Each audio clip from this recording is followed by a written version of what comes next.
Shabbat Shalom, everyone, and welcome to Cornerstone's Torah Midrash service for this morning.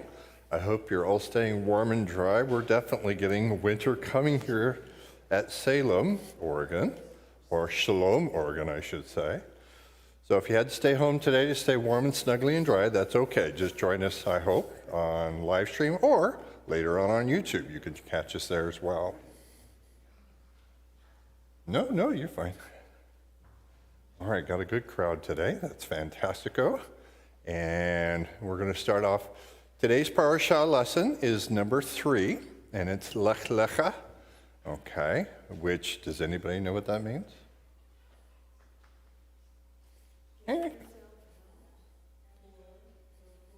Yep, go out, go forth.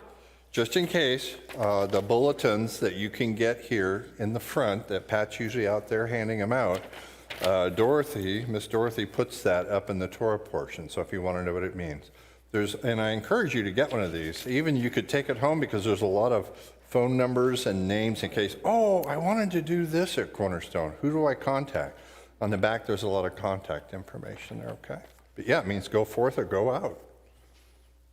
So let's see where we're going to go out today.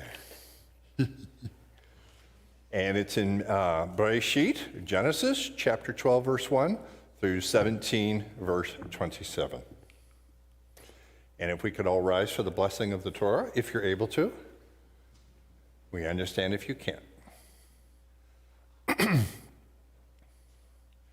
Baruch et Yahweh HaMevarach. Baruch Yahweh HaMevarach le'olam va'ed. Baruch Yahweh HaMevarach le'olam va'ed. Baruch atah Yahweh Eloheinu melech ha'olam asher bakar banu mikol ha'amin v'natan lanu et torato.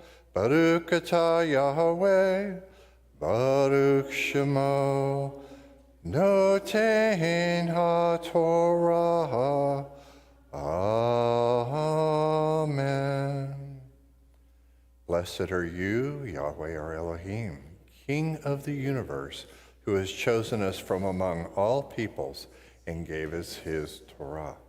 Blessed are you, Yahweh, bless his name, giver of the Torah. And today, we're going to be reading chapter 15, verses 1 through 21. And I'm looking out to see if I have a volunteer. You can use your own scripture Bible if you want, or you can read right off the screen as well, too. Do I have a volunteer, Miranda? I thought I heard one over there. I could kind of feel the little jumping for joy inside to read out the scripture. And you're a very good reader. By the way, several people who read now were absolutely petrified and scared to death the first couple of times they did it, including me. I still remember when I was a boy, and I had to do that. So if that's the reason why you don't, I encourage you to overcome it, because we did. Okay? After these things, the word of Yahweh came unto Abram in a vision, saying, Fear not, Abram, I am thy shield, and thy exceeding great reward. And Abram said, Adonai, Yahweh, what wilt thou give me, seeing I go childless, and the steward of my house is this Eliezer of Damascus? And Abram said, Behold, to me thou hast given no seed, and lo, one born in my house is mine heir. And behold, the word of Yahweh came unto him, saying, This shall not be thine heir, but he that shall come forth out of thine own bowels shall be thine heir. And he brought him forth abroad, and said, Look now toward heaven, and tell the stars, if thou be able to number them. And he said unto him, So shall thy seed be. And he believed in Yahweh, and he counted it to him for righteousness. And he said unto him, I am Yahweh that brought thee out of Ur of the Chaldees, to give thee this land to inherit it. And he said, Adonai Yahweh, whereby shall I know that I shall inherit it? And he said unto him, Take me an heifer of 3 years old, and a she-goat of 3 years old, and a ram of 3 years old, and a turtle dove, and a young pigeon. And he took unto him all these, and divided them in the midst, and laid each piece one against another, but the birds divided he not. And when the fowls came down upon the carcasses, Abram drove them away. And when the sun was going down, a deep sleep fell upon Abram, and lo, an horror of great darkness fell upon him. And he said unto Abram, Know of a surety that thy seed shall be a stranger in a land that is not theirs, and shall serve them, and they shall afflict them 400 years. And also that nation whom they shall serve will I judge. And afterward shall they come out with great substance, and thou shalt go to thy fathers in peace. Thou shalt be buried in a good old age. But in the 4th generation they shall come hither again, for the iniquity of the Amorites is not yet full.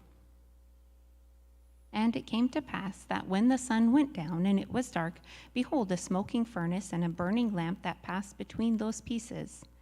In the same day Yahweh made a covenant with Abram, saying, Unto thy seed have I given this land, from the river of Egypt unto the great river, the river Euphrates, the Canaanites, and the Kenizzites, and the Cadmonites, and the Hittites, and the Perizzites, and the Rephaims, and the Amorites, and the Canaanites, and the Girgashites, and the Jebusites. Fantastic. Thank you. You got right through all those hard for us to say words. That was great. And now a blessing after the reading of the Torah. Baruch atah Yahweh, Eloheinu melech haolam, asher natan lanu Torah emet, v'chaye olam nata betechenu. Baruch atah Yahweh, Baruch Shemo, notein haTorah. Amen. And in English, blessed are you, Yahweh our Elohim, King of the universe, who has given us the Torah of truth and planted everlasting life within us. Blessed are you, Yahweh. Bless his name, giver of the Torah. Amen. All right, you can be seated now. Great. Now, this week's parasha outline, again, there's some fascinating accounts in here. It's just, every week it's like that, you know? Torah is like a very dense teaching. First, we have the call of Avram, or Abraham, as he's later called, or Abram now. Then you have Avram and Sarai in Egypt, or Mitzrayim. Then you have Avram and Lot separate. Avram rescues Lot. Avram blesses Melchizedek, Yahweh's covenant with Avram, Sarai and Hagar, Avram and the covenant of circumcision, and then Isaac's birth is promised. Okay, gives you a good rundown there. And again, where is Yeshua in this account, and how is this parasha relevant to us today? And again, I know a lot of us know how much this is very relevant to us today. But first, we'll start off. Anybody who has read through the Torah portion, okay? Do you have any questions? Because it is about 5 chapters there. So, any questions or comments or observations on the whole thing? Chapter 12, verse 1 through 17:27. Yes.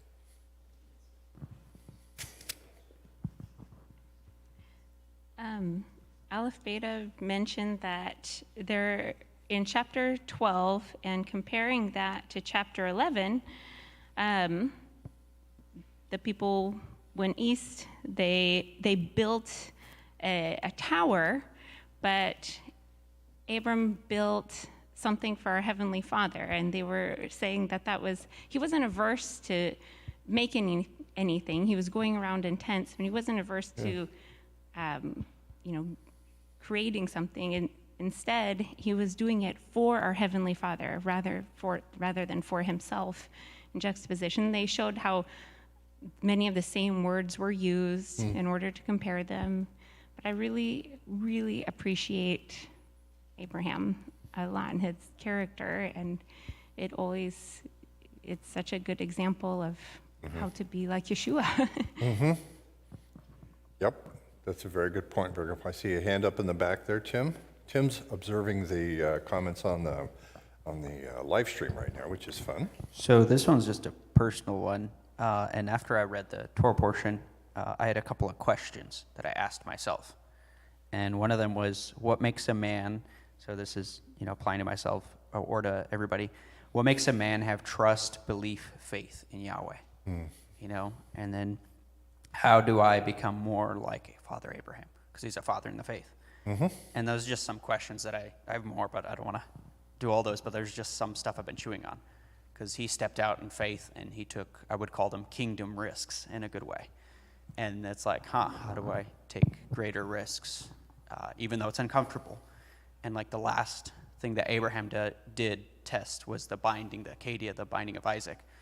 And that risk challenged his faith the most, and it was like later in his life. And I have a tendency to get comfortable in my faith.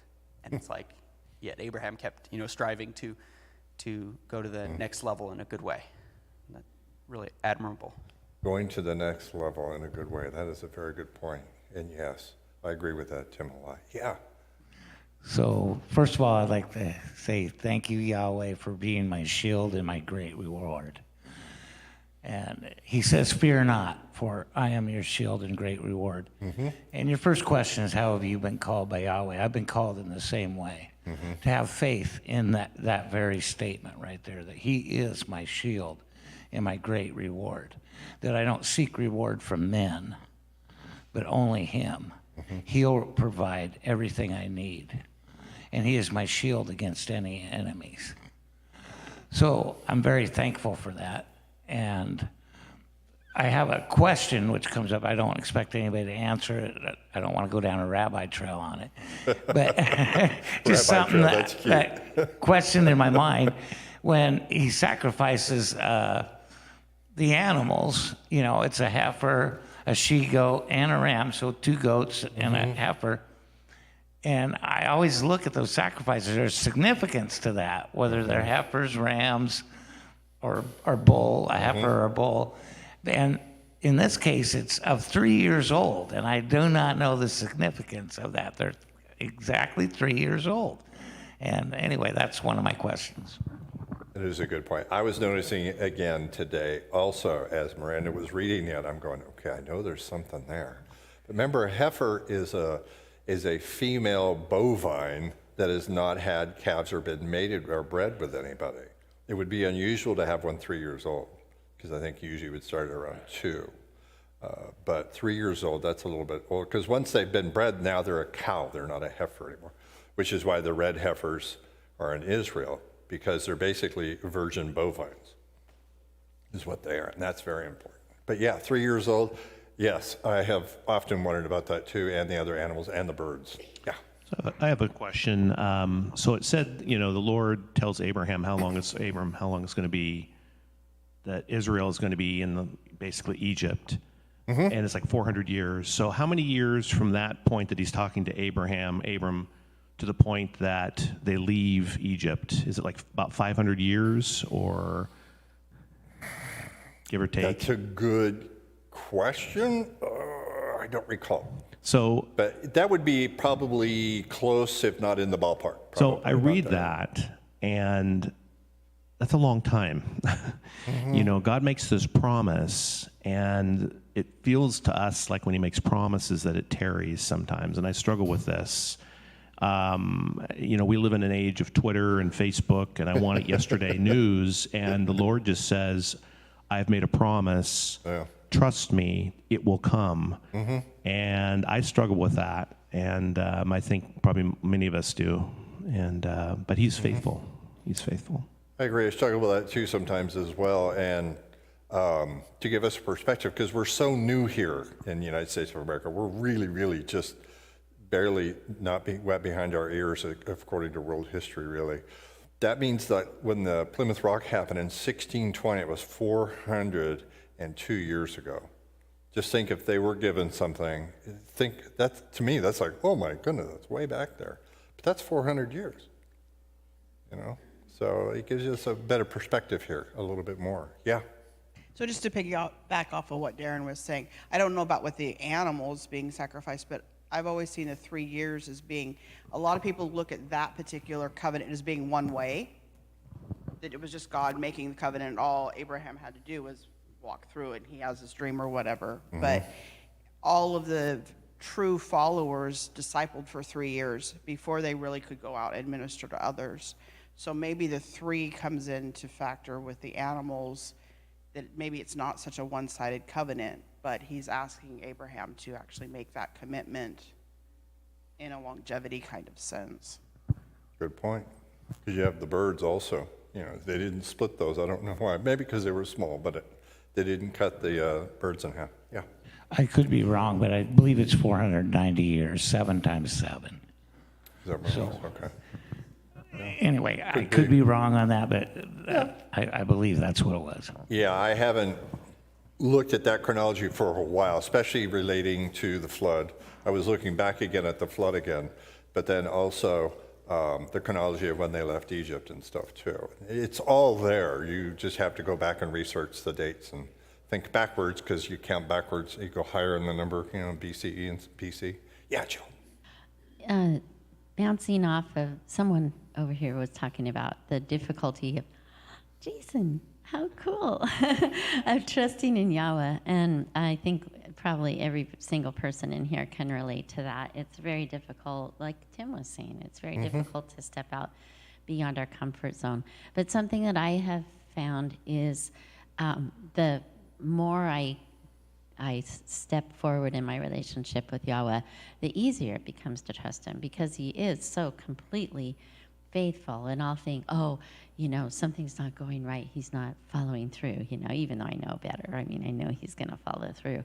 But, you know, my trust starts to wane. And then sure enough, down the road, it will happen. But, you know, you continue. It's just like with any relationship with a person also. When we first meet a person, we don't usually put all of our trust in them because we don't know if they're trustworthy or not. And yet as the relationship develops, you begin to know, you know, who's trustworthy and who's not.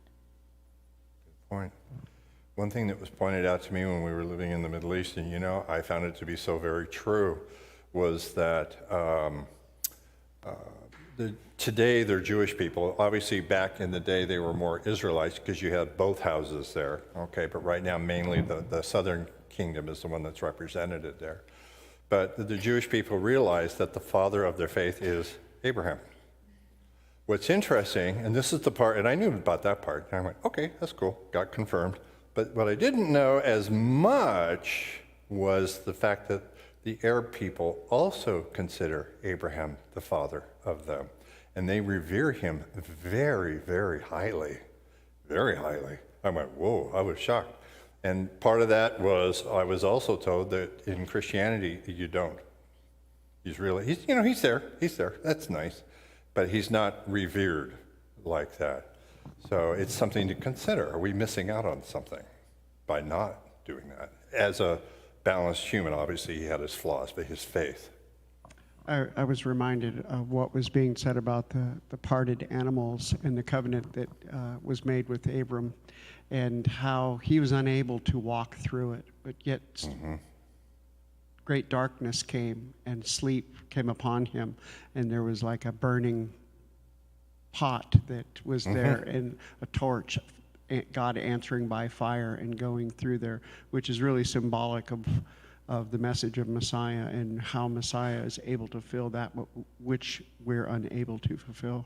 Yeah, it seems like on this covenant, which is a key covenant, that the Lord fulfilled all of it. He kind of did both parts, because you have, Dale has talked about these. I try to make sure I say the thing. A suzerain.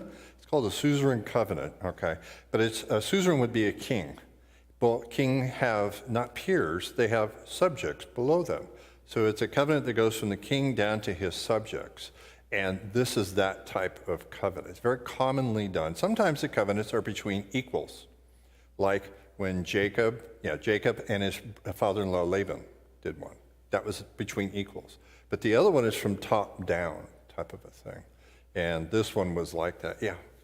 I just had a comment on the animals that were sacrificed. We raise sheep, and we've had goats, and we have a heifer. It's expensive to raise animals and to raise them up to 3 years old. I'm completely guessing, but this makes sense. It's expensive to raise animals up to 3 years old and not breed them. To keep a heifer away from the bull, it's a lot of work. And to sacrifice that animal that you've spent so much work on, it costs you a lot more than just I'm just going to pick whatever animal I want to. It's very specific because it costs more. Good point. The bigger Greater the value of the sacrifice. Yes, ma'am, sorry, I thing missed you, about- I apologize. No, it's okay. One thing about Abraham is that he was sure an example to us, about being faithful to Yahweh and listening to him and believing in his name and wanting to follow him, because he was called out from the idol worship and from the idol worship that was going on. And so the only true Yahweh, the only true God to look up to is him.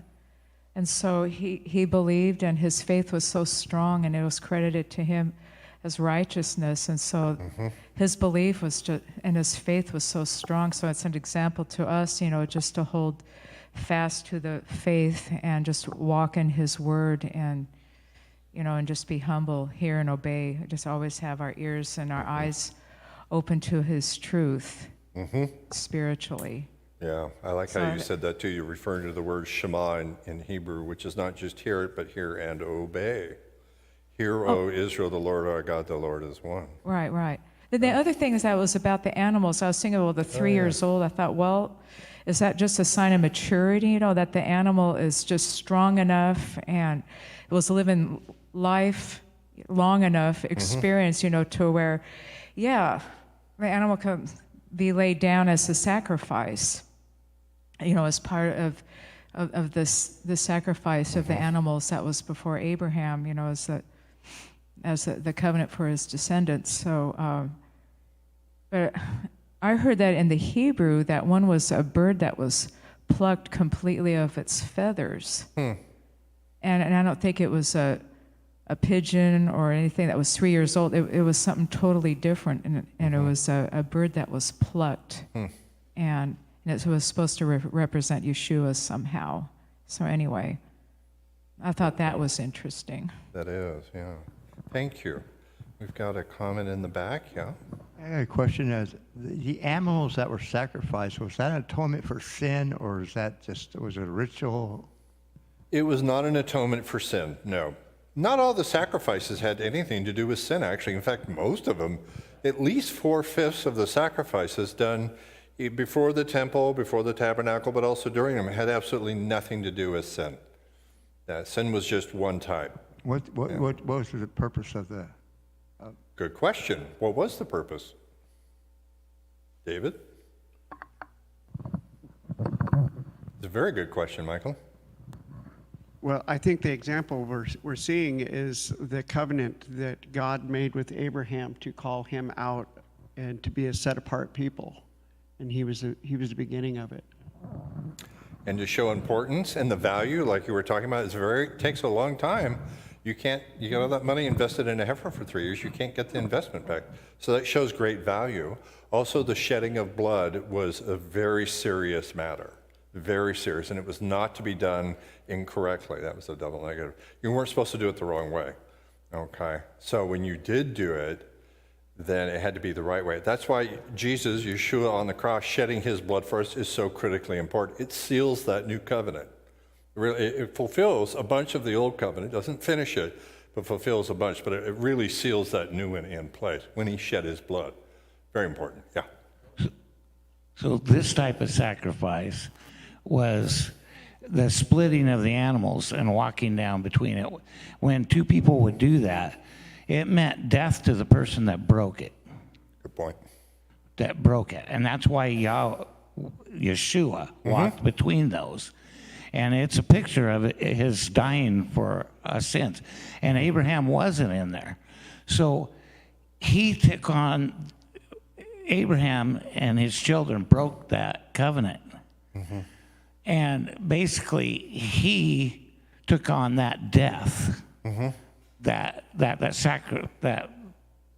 covenant represented for him. That's why Abraham didn't do it, because it's a form of Yeshua. And a lot of the other sacrifices were gratefulness, thankfulness, peace offerings, just a way to show their thank you. A lot of them were they were big barbecues. I mean, Yeah, really, they were. Yeah. we have onegs and rejoice in that. But it was a big barbecue, and it was a peace offering. It was thankfulness. It was like Thanksgiving dinner. Yep. And it fed the priests, and there were thousands of priests there, especially on the high holy days.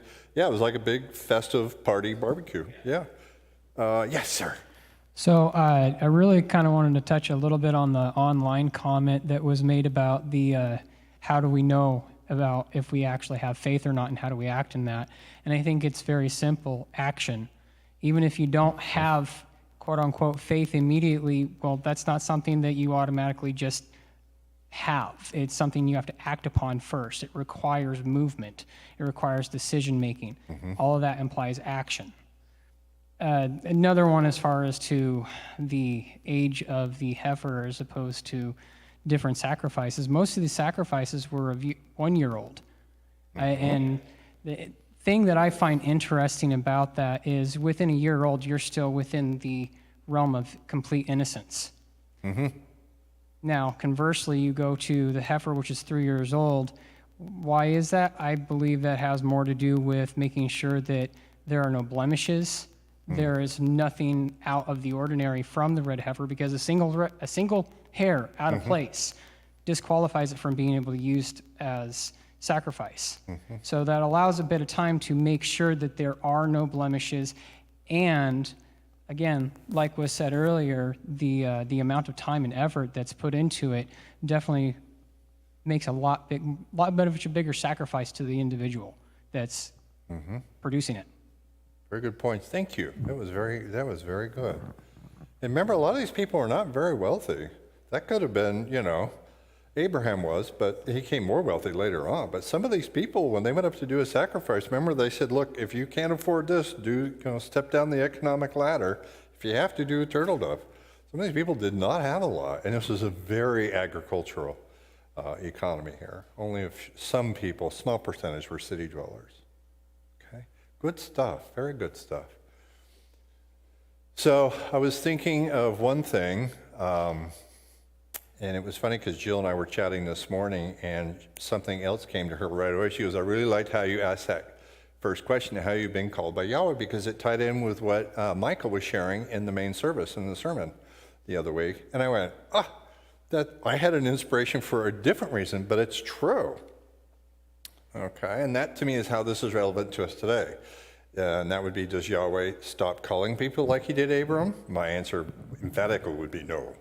Yes, he does this today. Okay, so how have you been called? And obviously with Avram, it's huge. He's going to be the father of many nations, not just one, but many ones. That's a huge one. But what if it's a small one? It's okay. There's nothing wrong with that. That's how the Lord made you to do this task. If he gave you one small task and you got it, you got 100% on your exam. You did everything God asked you to. If you get 100 things, you got to do all 100 of them to get the same equal value. So, and it could be a small thing. It doesn't have to be anything big. Sometimes it is. But that's the question, is how has he called you? It's more of you to inner reflect on. Okay, so it could be a lot of times very private what that calling is. We get to read Abraham's mail, his email from God there. But yours may be more private. Yeah.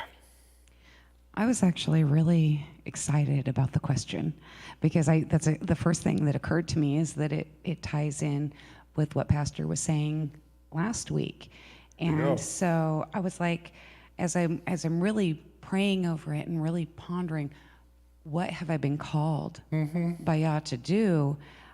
It occurred to me that the one thing, well, there's two things that have never changed in my life.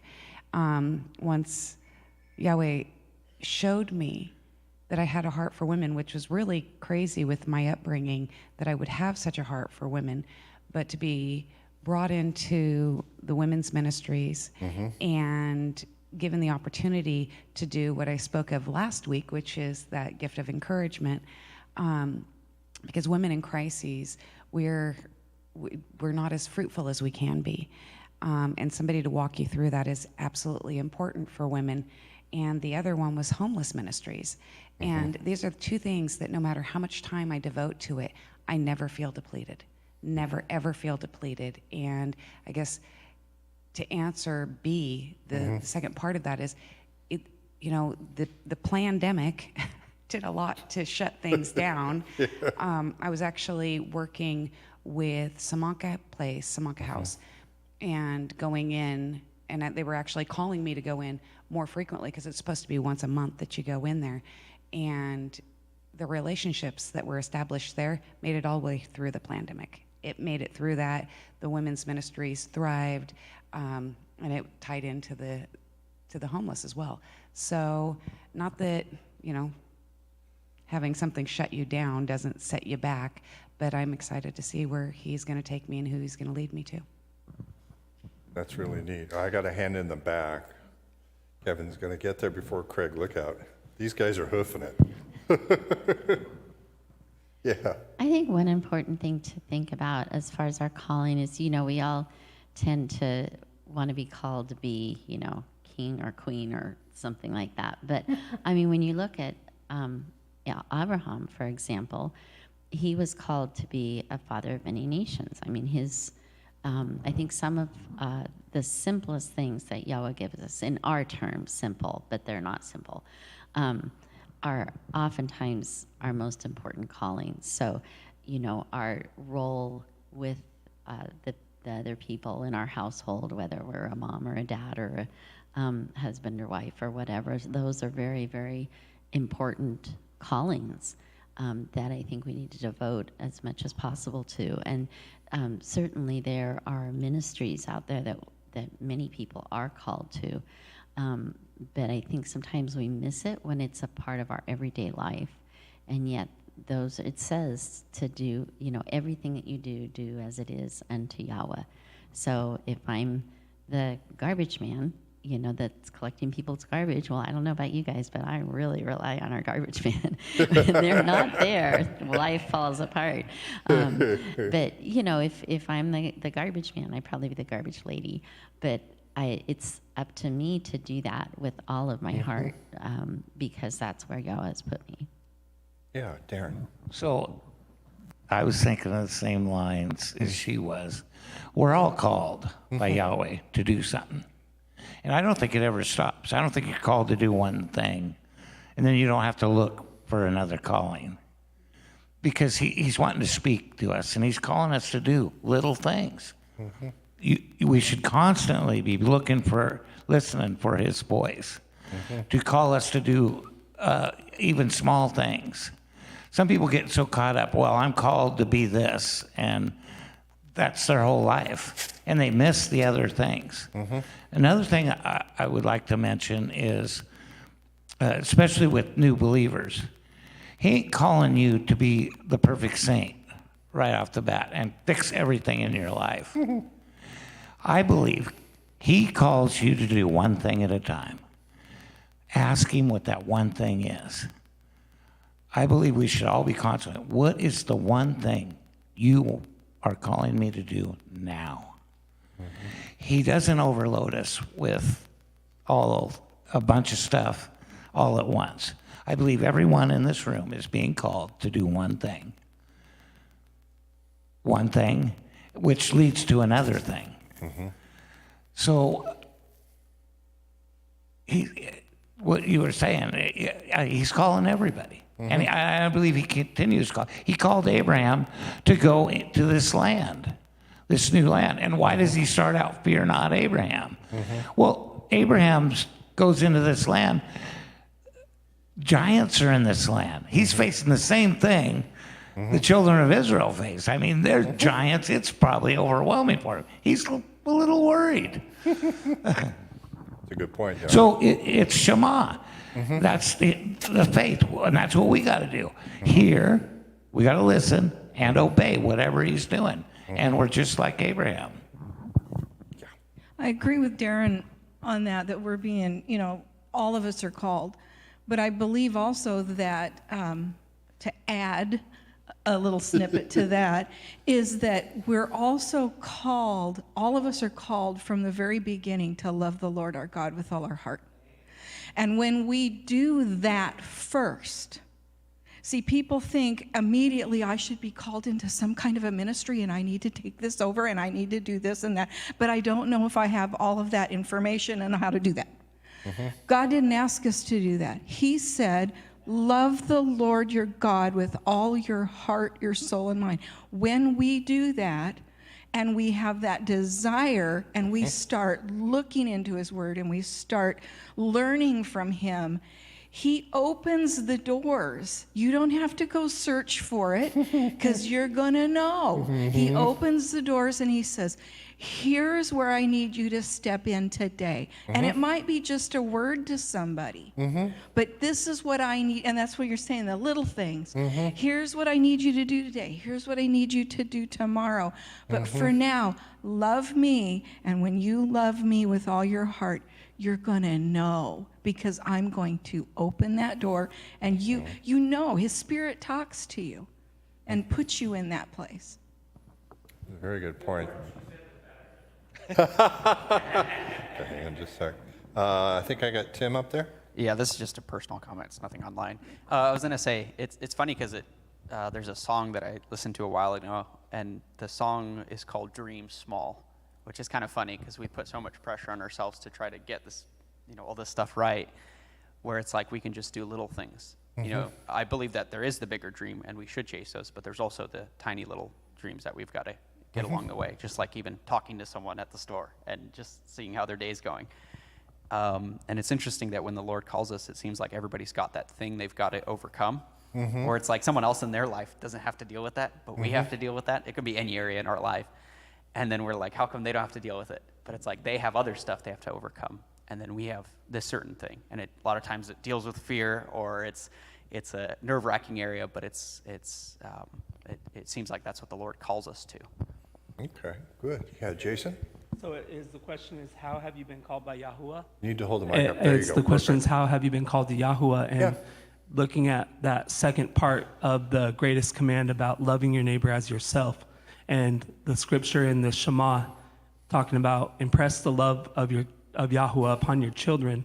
My parents both had their roles in the beginning of impressing that love of God in my life. And then others throughout my life, keeping me in their prayers and giving me guidance and nurture and love and respect in action. And Yahweh using others that we are put in our lives to have callings for. And I'm really thankful for the people he's blessed in my life. So that's something that's a part of that question for my life and many others. So, yeah. Good. And I really like a lot of what's being shared. If someone had, and I had somewhat of a fun question to ask. It wasn't a trick one, but it was kind of along that line. But Lena already answered it, actually, which is really, really good. It's very wise. And that is, if some of you think you're not being called, like you don't have a calling, if you're following Yahweh, Yeshua, you just had one. You have that call for it. Everything comes from that. Everything. You can't love your neighbor yourself till you love the Lord. And that's that two-way relationship. It's not some distant, gee, I hope he hears me thing. No, this is a real relationship. Okay? So if you believe in him, you've already got a calling. And then the rest of it, the day-to-day, go here, go there, pray for this person, I totally get it. And at other times, you have something that maybe will guide part of your life for a season. Could be your whole life. I'm thinking also of all the Kohanim, the priests that were in the temple, the Levites and stuff, and all the different jobs they did. And I think it was David that instituted the choirs. But just think of being, I think it was like 300 guys were up there singing in the plaza right next to the temple building, What if that was your calling? Oh my goodness, to sing in the Lord's temple area would be fantastic. What a really cool thing. Now you're only going to do that between ages of like 30 and 50, so you're doing stuff before and after. But wow, that is way cool, okay? It could be just something as simple as that. Okay, I'm thinking of the lady who was in the temple that got to see Yeshua on the circumcision. Okay, it was she did her whole life. She did all of her stuff, and yet the Lord gave her that at the end. That was a calling. You know, the gentleman who also had the direct promise from the Lord that he would see the Messiah, also, same thing. Okay? But I would encourage you to ask him. Because remember, who made you? I didn't make you. Your mom and dad, sort of, biologically, they had a little part there. Okay. But who made you inside? We went over this in men's group. That's the Lord. And he knows that. And he wants you to fulfill what he made you for. He's the potter, we're the clay. Doesn't matter what it is. If you fulfill it, you peg the meter. You got 100%. Noah had very simple stuff. Avram, very simple stuff. Hard, but, simple. They fulfilled all those. Okay? I want to encourage you, one, to believe that God still calls people, and then what is your calling? What is your specific calling? And again, it could change over time. Different seasons, you have different things you're doing. I believe I'm in one of those right now. I was given something that was very if my life was A to Z, I was shown X, Y, and Z. I didn't know it at the time. I just thought, I'll just walk right into it. Oops, that didn't work. Then I found out it was X, Y, and Z. So I'm still headed there, but the thing goes is, look at Abraham, father of many nations. He was going all over the place. Into Egypt, almost sacrificing his son, but he knew the Lord was going to do something because he said, we'll be back. He knew. He didn't know what, but he knew something. The Lord was going to take them. But this is really, really important because this congregation is growing. The Spirit of the Lord is magnifying in here over the last few months especially. Okay, and when that happens, he starts calling. Okay, and he's looking to see who's going to pick up and answer. And then, like you had pointed out very well, then you go do what you hear on your little personal communication with him. You have to do it or it's worthless. Okay? I want to encourage you. That's also why Michael went through the gifts of the Spirit, because that's part of the equipping. Now, I've said many times, if the Lord calls you to something, he will equip you to do it. Those gifts are some of that equipping. Okay? Chapter 12, and question number 2, we have a fun one here. We read of Avram calling Sarai his sister. Why do you think he did that, and does it have an effect on his family later on? This is one of those little quirky things that are in there, but it is in there. He talks to Pharaoh, and he calls her his sister. David? I think we witnessed a good example of the work of the flesh in the moment, because when we walk in fear, we tend to do things that lack faith. Yes. And he did not have faith in God in the moment that his wife was going to be protected. So he told a lie to protect her from being part of another king's harem. And it's interesting how many times have we been in that position where under the pressures of the world do we bend the truth to justify where we're at instead of uncompromised ways to stand for God's word. Mm-hmm. Okay. Anybody else? Oh, hi, David, number 2. Boy, you look just like your twin brother. Well, so I was going to say father like son, and I thought about Jacob with that, because even Isaac had, it was Yitzhak, did the same thing. Yep. And stretched the tooth to the point that it broke. That was the effect on his family. Yitzhak did the same thing. Okay, he lied about it also, and that guy almost got in very serious trouble, as well as Pharaoh. Pharaoh did get into trouble and was really mad at Avram. So, yeah. He's coming into a huge country, Egypt, and he said to Sarai, his wife, I know that you're a fair woman to look upon, and when the Egyptians see you, this is a huge group of people. Mm-hmm. And so, even though before that his faith was so strong, mm-hmm. like I said, it was counted to him as righteousness, but then when he's heading into Egypt when there's so many people. And then there was Abimelech.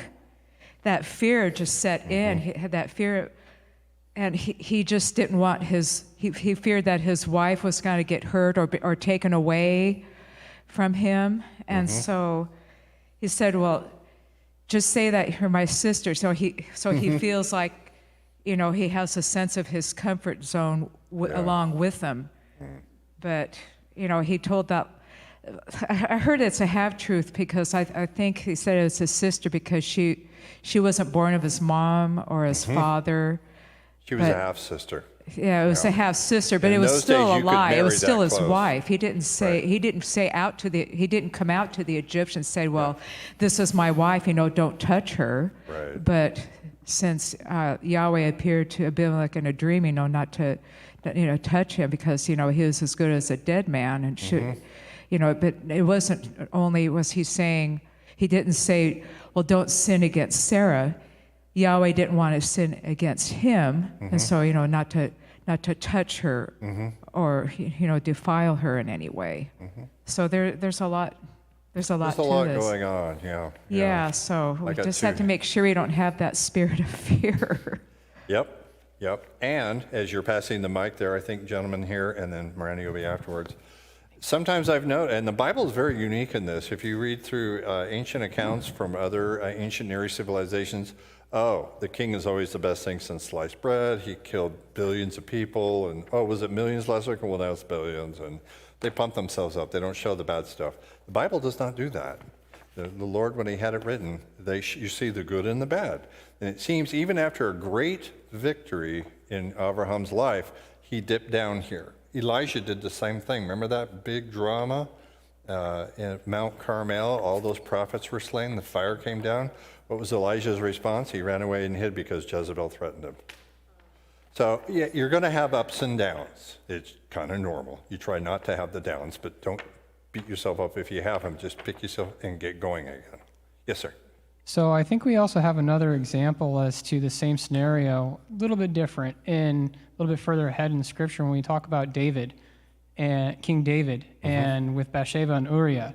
See, contextually at the time, it was very common to go and kill the husband, to take the wife and property and accept everything that they had. David did that, albeit somewhat unknowingly until Samuel said, hey, what are you doing? You're doing wrong. And of course he repented. But it also boils down to there was an inherent fear in the culture itself, that was a very real possibility. And because the man is the covering of the woman, it's easy to uncover a woman just by getting rid of the headship. So it's very true. It was a very real scenario that Abraham realized, and you pointed out very well. It was very real, but we face those too. So what do? You come up with your own concoction, like Sarah and Hagar did. Do you do other things? You do what Abraham did? No, we're supposed to turn to the Lord and say, Lord, this is really real. Please help us. That's the key there. Yeah, Miranda, thank you. Well, now I have two comments. Well, even though we can look at his character feelings, I do think it was supposed to happen because there was a plague on the Egyptians and he did plunder them and go out. So perhaps it was supposed to happen. I was actually thinking of David's lying to, I can't remember who now. He was feigning his sanity. He had like a mental illness thing he was pretending. Yes, that he wouldn't be killed because life is valuable. And I think that our Father does see the value of life and puts a great weight on that. Point. Yes, sir. Thank you. In this case of Abraham, it began as a protection for them to lie, to enter Egypt. But I also had to take the Pharaoh's stance a little bit, too. He could have easily just crushed them. I'm sure he was surrounded by a lot of power and could have reacted quite differently rather than, okay, take your stuff and get out. So that shows not only God's protection over Abraham and his family, but Pharaoh was a very sharp guy too, and probably, okay, I don't want to mess with this, get out of here. Yep, and he gave him added blessings Yes. also. Yeah, different pharaohs. It's kind of interesting because we really go into depth for this pharaoh. You can see where he's at. You can see the one where Joseph was there. Again, they kind of seem like, oh, these are pretty smart guys, maybe nice guys, misguided and worship, but they're nice. But then compare that to the pharaoh when the children of Israel had to leave. Very different, man. They're Yes. very different. Yeah, Darren? So I would say Elias sin, no matter what it's for. I just what he said. It's do we take a hard line faith in Yahweh? And truth is truth, and a lie is lie. The scripture's clear. It says Yahweh hates liars. He hates lying. So yeah, I believe a lie in any form is a lack of faith, and that's what makes it a sin. So we'll come up along Jacob lying to Isaac, and coming in the future, and at one time I know most everybody in this room 12 years ago disagreed with me on that. They thought it was okay that Jacob lied. There was just a couple of people, Yeah. but there's more now that do agree with me. I think because of faith being built in the congregations, and he's pouring more faith down upon us. But a lie's a lie, and it's sin, and that's what I believe anyway. Okay. And let's go to question number 3. In chapter 13 and 14, we read of Lot in Abraham's life, or Avram's life at this point, has been named Abraham. Yeah, he did. Why do you think Abram had so much trouble in his life with Lot? And again, how did Abraham take care of Lot and his family? That question's from my wife. And then what can you learn from that in your walk with the Lord today? So why do you think he had so much problems with Lot? In fact, the children of Israel later on had problems with the descendants of Lot. Even though they were very nice to them, they still had major problems with them. Why do you think he had all these problems? Lot was in a position of always trying to blend the world with what Abraham was trying to give him. He wanted both sides. And Abraham wanted him to obviously follow in his footsteps, but that was not something that Lot was up for. As close as Lot could approach, it led to him being pushed away at the same time. So he had lots of problems because he was trying to bring somebody towards Yahweh who really didn't have the heart for it. I say from my own perspective, you can throw those seeds out wherever you want. They will grow where Yahweh wants them to grow. By my hand, nothing can get done. Yahweh is the person who germinates them and makes sure that faith grows in people.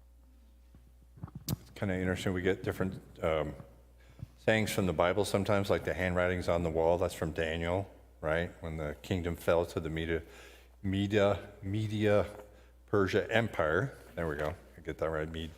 Anyway, sometimes I have wondered if the phrase, this is your lot in life, and it's a negative thing. I've often wondered if it came from this very situation. David, did I steal your thunder? I am so sorry. I wasn't going to say a lot in life, but if you're a realtor, you're really, into a lot. Yeah. There's my little hidden pun. No, I was going to say how much what Abraham's discussion with Lot has ministered to me throughout the years over stay out of the city. The men of the city are wicked. And we can see, even right here in our own nation, how much corruption there is in the big cities, and how much depravity and just violence and things of this nature. And this is not anything new. This has been the way that it's been for 4,500 years or more. And I think it's a good example. We see Abraham pursuing the way of Yahweh, and then we see Lot pursuing the way of the world. And what happens the longevity, you should know them by their fruit. And what's represented is, I've always been disturbed with the idea that Lot would give up his daughters to godless men instead of laying down his life to protect his family. And that just seemed like it was, I don't even know how to describe that other than just repulsive. You know, we're supposed to die for somebody. Yeah, anyway. Yep. Darren, go ahead. Well, I'd like to discuss that in another Torah portion when we see that. Yeah, that's in the future here shortly. But I ain't sure about your question. Why do you think Abraham had so much trouble in his life with Lot? I don't know that he did have that much trouble. One thing in this Torah portion, people add to, or it says that Abraham's herdsmen and Lot's herdsmen had strife between them. It doesn't say Abraham and Lot had strife between them. It doesn't say that. You have to assume something else. But Abraham does say, let's split up so that we don't have strife between us. Because it was a discussion. They were just too big. They had to split. They were too big for each other. Simple, and people read into that like they were fighting or something. But Abraham took Lot on basically as his son because his brother died. And their culture, right? That's what you did. Yes. So Yaakov had more trouble with his sons than Abraham ever had with Lot. Yes. I would say that is a very astute observation. Okay, Jill, and then I'm going to share a couple things. We're almost out of time. Jill, go ahead. What he said. I don't think that Lot was a problem for Abraham. I mean, certainly Abraham had to, yeah, totally. That was what he did. No more than our children are problems for us. I mean, sure, labor isn't particularly pleasant, but there's no woman on earth, I don't think, that doesn't absolutely love her baby as soon as she sees it. You know, it's just, there's no problem there, really. And I think for Abraham, and you can see the way that he treats Lot, that it was no problem for him. As soon as Lot was kidnapped, Abraham was on it. He was out there, you know, going to get him, no questions asked. There you go. Now I want to thank you. This is what's so much fun, is to look at these stories. And when they don't have commentary, a lot of times I've gone, Lord, could you provide a little commentary here? Because a lot of times we do get commentary, but on this one, some of these stories we don't. We have to talk this out. We have to discuss them. I was going to jump down to number 5 just really quick and give you the short answer. And that's because a lot of these covenants, again, the way I was raised, well, it's nice history, but it really doesn't have anything to do with us. These are actually very critical covenants. Just like when the Lord made a covenant with Adam, that the Adamic covenant was to take care of the whole planet. We are an inheritor of that covenant. And as it was pointed out, we did break that, okay? Our descendants, our ancestors broke that. But we are an inheritor of that covenant. There's 2 covenants here, and we are part of that also, okay? We're not doing replacement theology here, where we replace Israel. We are grafted onto the tree of Israel, okay? So that's very important. Covenant number 1 is in Genesis 15:18. In the same day Yahweh made a covenant with Avram, saying, unto thy seed have I given this land from the river of Egypt unto the great river, the river Euphrates. And I've shown you that map before. Land is huge. It wasn't just the sliver next to the ocean there to the west of the Jordan that they initially started with. That's where they started, okay? It's a chunk of Egypt, northern, all of Jordan, Lebanon, part of southern Syria, part of northwest Iraq, northern Saudi Arabia, okay? That's all part of that. So we are part of that covenant. And the second covenant is in Genesis 17, verse 7. And I will establish my covenant between me and thee and thy seed after thee, that's us, in their generations from an everlasting covenant, which means it will not ever go away, to be a God unto thee and to thy seed after thee. This is my covenant, which ye shall keep between me and you and thy seed after thee. Every man-child among you shall be circumcised. Okay? You're not saved if you get circumcised. It's just a work. Anybody can do it. Okay? Islam teaches you. Like when I was over there, some of the guys said, well, we want you to convert to Islam.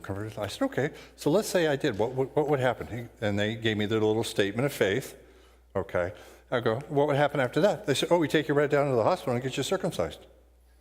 They were serious. They were ready to go. Okay? So in Islam, you get circumcised. But do they follow the God of Abraham, Isaac, and Jacob? No, they follow the God of Abraham and Ishmael. Different. Okay? So this is a lot, I believe, what the issue was in the Brit Hadashah, the New Testament, because people were saying, no, you have to be circumcised to be saved. And a big issue is Abraham was uncircumcised for years, and he was saved. Okay? It's because he was, and because of that extra covenant, he did that. That's all. Okay? That's one of the works that he walked out. So that's the second covenant. Okay? So I definitely wanted to point those out. We'll have to leave Melchizedek till next year when we come back to this. We talked about Melchizedek some already, okay? He's a priest, high priest, and a king. And that's the order that Yeshua is for us as well in the book of Hebrews. So look that up as well, okay? Thank you so very, very much. I hope you guys looked up. Jill was looking up last night and this morning what was the son of the Amorites. Okay, they're in there. It's in Leviticus and in Deuteronomy, okay?